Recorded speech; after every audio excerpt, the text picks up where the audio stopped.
Buongiorno, siamo con Roberto Iacovelli, oncologo medico del Policlinico Gemelli di Roma. Roberto, abbiamo per te una domanda. Vorremmo conoscere la tua opinione in merito a quali saranno le principali novità che ci aspettano per la neoplasia prostatica, quelle che secondo te avranno il maggiore impatto sulle nostre scelte terapeutiche nei prossimi mesi futuri. Grazie Marco per la domanda.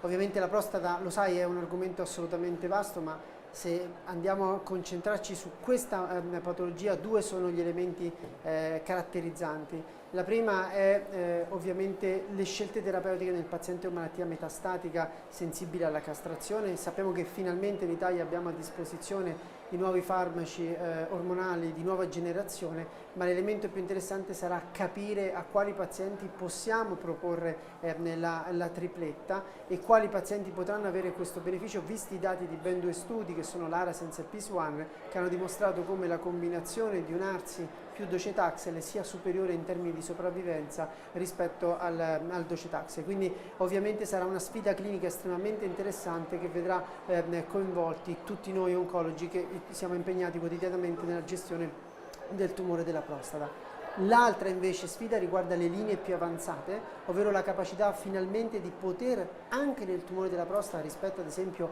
al tumore del polmone, di personalizzare la terapia, di eseguire delle analisi genetiche, quindi uno screening su questi pazienti per individuare le mutazioni dei geni BRCA1 e BRCA2 che, come sappiamo, sono dei forti fattori predittivi di risposta al trattamento con i PARP inibitori.